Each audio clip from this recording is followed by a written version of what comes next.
Question है, पृथ्वी के चारों ओर परिक्रमा कर रहा कृत्रिम उपग्रह इसलिए पृथ्वी पर नीचे नहीं गिरता क्योंकि पृथ्वी का आकर्षण उसको उतनी दूरी पर अस्तित्वहीन होता है, चंद्रमा के आकर्षण से निष्क्रिय हो जाता है, उसकी नियमित चाल के लिए आवश्यक गति प्रदान करता है, उसकी गति के लिए आवश्यक त्वरण प्रदान करता है। क्या है सही आंसर? सही आंसर बताइए क्या है, फटाफट।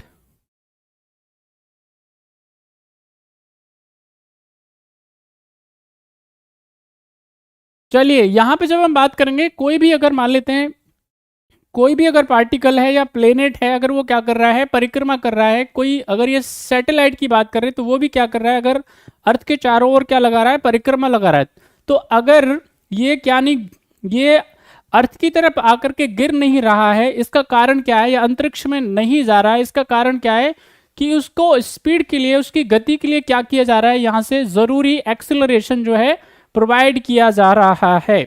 इस वजह से क्या है, वो अपनी कक्षा में बना रहता है और अंदर धंसता नहीं है, गिरता नहीं है। ओके, तो राइट आंसर इसका है डी। नेक्स्ट क्वेश्चन आपकी स्क्रीन पे, क्वेश्चन नंबर 9 का क्या है सही आंसर, फटाफट से बताइए। क्वेश्चन है, अंतरिक्ष यान जो चक्कर लगा रहा है से एक सेब छोड़ा जाता है तो वह क्या होगा, फटाफट से बताइए। पृथ्वी की ओर गिरेगा, कम गति से गतिमान होगा, अंतरिक्ष यान के साथ साथ उसी गति से गतिमान होगा, अधिक गति से गतिमान होता है, फटाफट से बताइए क्या आंसर होगा। अंतरिक्ष यान जो चक्कर लगा रहा है से एक सेब अगर छोड़ा जाता है तो वो पृथ्वी की ओर गिरेगा, कम गति से गिरेगा, अंतरिक्ष यान के साथ साथ उसी गति से गतिमान होगा, अधिक गति से गतिमान होगा। क्या है आंसर, फटाफट से बताइए। बहुत ही बढ़िया क्वेश्चन है, बहुत ही अच्छा क्वेश्चन है, अप्लाइड क्वेश्चन है, आप सारे बच्चे इसका जवाब दे सकते हैं। अभी जस्ट पहले ही हमने आपको उसके बारे में बताया है, तो सारे बच्चे क्या कर सकते हैं, इसका सही आंसर दे सकते हैं। फटाफट फटाफट से मुझे जल्दी बताएं और आगे बढ़ते हैं हम लोग।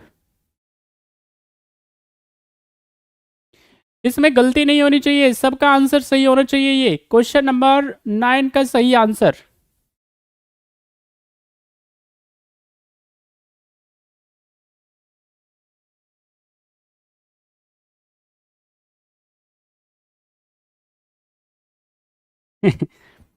अभी तो बताया था आपको भाई, देखिए यहाँ पे ये क्या है, अगर आप क्या करेंगे, अंतरिक्ष यान से किसी स्पेस शटल से क्या करोगे, किसी एक एप्पल को क्या करोगे आप, जो कि क्या कर रहा है, चक्कर लगा रहा है, समझ में आ रही है, तो चक्कर क्या कर रहा होगा, वो अपनी ध्रुवी पे क्या होगा, घूम रहा होगा, क्योंकि वो गिरेगा नहीं। वजह क्या है, क्योंकि उसको आवश्यक एक्सीलरेशन मिल रहा है अर्थ की तरफ से। तो सीधी सिंपल सी बात क्या है, वो जो भी एप्पल है वो अंतरिक्ष यान के साथ साथ उसी गति से क्या होगा, गतिमान होता रहेगा। समझ में आ रही है नहीं आ रही है? अभी तो बताया था, जस्ट आपसे गलती हो रही है।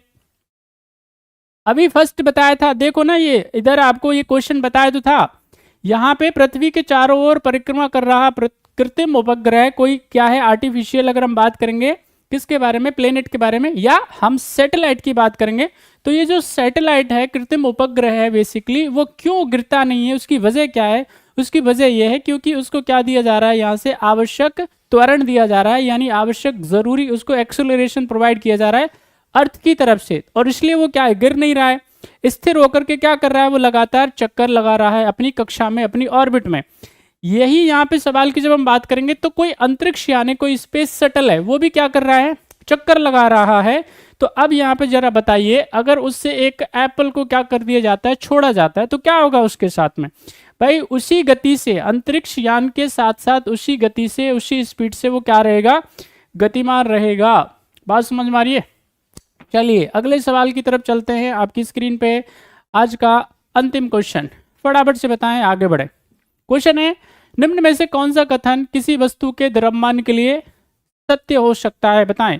यह अलग अलग स्थानों पर भिन्न होता है, यह स्थिर रहता है, यह स्प्रिंग पैमाने के उपयोग से मापा जा सकता है, यह गुरुत्वाकर्षण बल की दिशा में है।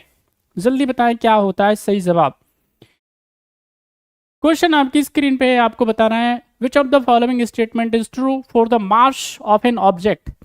किसी भी वस्तु के अगर हम मास की बात करें, उसके द्रव्यमान की बात करें, तो जरा बताएं क्या सही है इसके बारे में। यह अलग अलग स्थानों पर अलग अलग होता है, इसका भी अगर आंसर गलत दिया तो फिर तो भैया मुश्किल है। इसका मतलब या तो आपको समस्या है या फिर मैं आपको सही से बात कन्वे नहीं कर पा रहा हूं।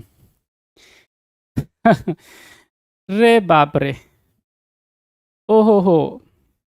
अरे पीयूष मिश्रा, ये बताओ तुम्हारा वजन दिल्ली आकर के 50 kg हो जाता है और उत्तराखंड जाकर के 100 kg हो जाता है क्या? आदमी कैसा जवाब दे रहा है यार? ये जिसने भी ये आंसर दिया है सोच के बताओ, ऐसा होता है क्या? कि नहीं, उत्तराखंड जाते ही आपका वजन जो हो जाता है वो 150 kg हो जाता है और दिल्ली में आते ही आपका वजन 60 kg हो जाता है, ऐसा होता है क्या? देखो कौन को सबके आंसर ऐसे आ रहे हैं। अबे भाई पी के तो नहीं आए हो तुम बे? सस्ता वस्ता नशा करते हो मेरे को, मुझे तो ऐसा लग रहा है यार। सारे सारे सस्ता नशा करते हो तुम लोग, बिल्कुल समझ में नहीं आ रहा है। अरे कितने सिंपल से क्वेश्चन है यार ये। सब मुझे लगता है कि भाई तुम लोग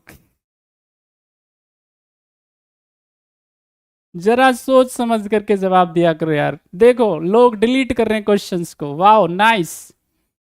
पढ़ो भाई पढ़ो, ऐसा नहीं होता है। द्रव्यमान जो होता है वस्तु का, ऑब्जेक्ट का जो मास होता है वो स्थिर रहता है। बात समझ में आ रही है? कैसा रहता है? स्थिर रहता है, नहीं बदलता है। ऐसे तोड़ना होता है कि तुम यहाँ इंडिया में 150 kg के हो और अमेरिका में जाकर के 100 kg के हो जाओगे। बात समझ में आई? No, not at all. वजन तोड़ना बदलता है भाई, मास में क्या अंतर आता है? सिर्फ ये तब होता है जब आप ऊपर जाएंगे। बात समझ में आई? ऊपर मतलब ग्रेविटेशन फोर्स से ऊपर जाते हो तो उसकी वजह से, ग्रेविटेशन की वजह से क्या होता है, कमी आती है, अन्यथा और कोई इंपैक्ट नहीं पड़ता है। बात समझ में आई? Right answer is B.